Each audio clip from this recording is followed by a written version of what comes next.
Hey guys, Superbike Angel here, and wanted to do a quick video about some of my Ducatis that I have in my current collection. I was cleaning up the garage, so I had to pull all of them out. So I was like, hey, might as well take the chance to do a quick walk around and a little bit about each particular bike.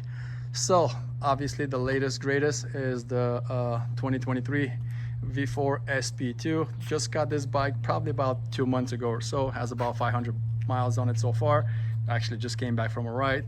Man, what a bike. You know, from the carbon wheels to the dry clutch, all the electronics that this bike has, the power. I mean, it's so light, so easy to ride.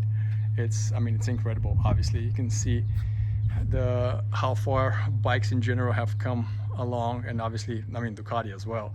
But honestly, you know, some of the older bikes I still like them a lot because it's a completely different riding experience. Like I said, this one's so easy to ride. I mean, it's almost like riding a bicycle. It makes you feel like a better rider. It gives you a lot of confidence, where with the older bikes you really got to pay attention. It could almost not kill you at any time, but you really got to be on top of your skills and paying attention all the time. This is the 2006 999R, the Xerox edition, very special bike, limited, and it was made to commemorate, I think at the time was the World Superbike Championship that Troy Bayliss won, if I'm correct. Next we have the 998S, Troy Bayliss edition, same thing, made after he won the World Superbike Championship back in the day, followed by the 998S Ben Bostrom.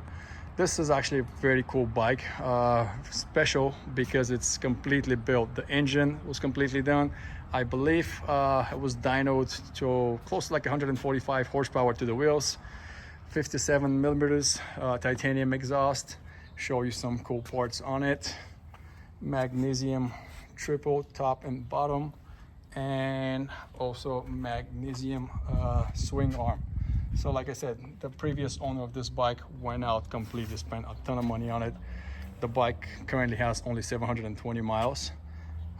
So very cool bike. Cool thing about the two 998s is they were all signed on the gas tank. As you can see, Troy Bayliss and Ben Bostrom's signature.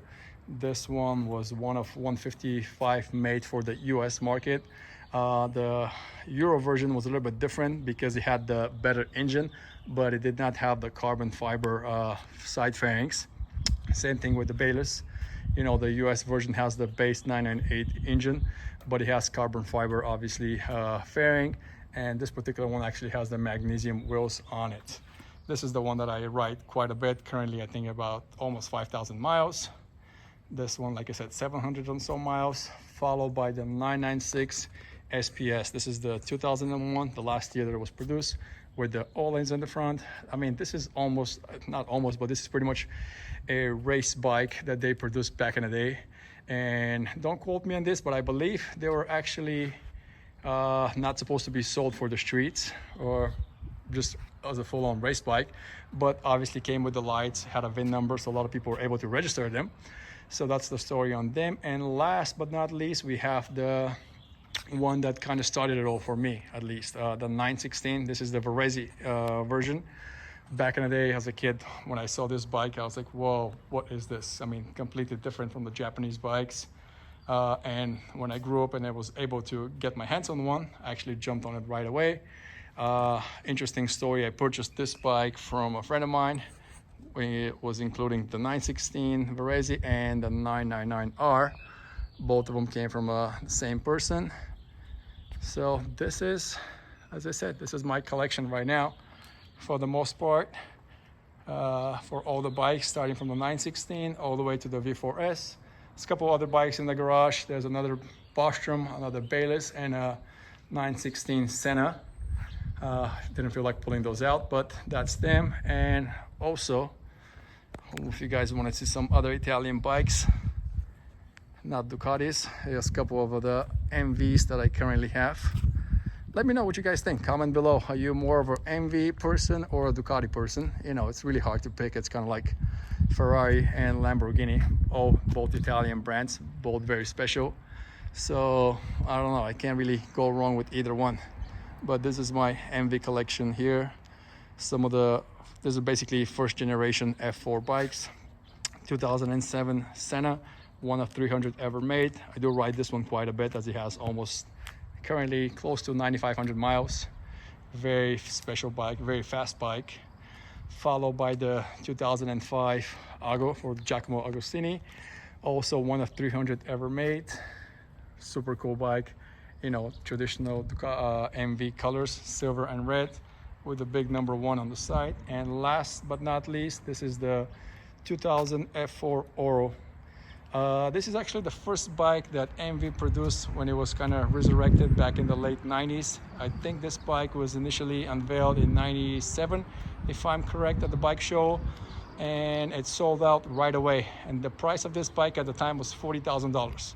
Why is it so special? One of 300 make, and if you think of it, this is almost 23 years ago when it came out, 25 when it was initially unveiled. Every single part on this bike, when it comes to, other than the mirrors, is made out of carbon fiber, including the tail, gas tank, side fairings, front fairing, air runners, air box, and as you see, magnesium swing arm, magnesium frame, and also magnesium wheels. So you can imagine, I mean, $40,000 for a bike in the late 90s. Not everybody was able to afford this bike, but even though it sold right away, it was a 750, which kind of compared to like the Jigsaw 750 at that time. It's not the fastest bike, obviously. It came out a little bit short compared to the 1000s, but it sounds amazing. This bike sounds like a Formula One car from back in the day, at least. So let me know, comment below, what do you guys like, MVs or Ducatis? Like I said, hard to pick for me. That's why I have a few of both. And next video, we'll probably do a comparison riding, kind of back to back, going with each bike and what the differences are and how, you know, I guess how Ducati progressed, what improved throughout the years. All right, guys, hope you enjoyed the video and stay tuned for more. Subscribe and hit that notification button so you can follow. Thank you. Bye.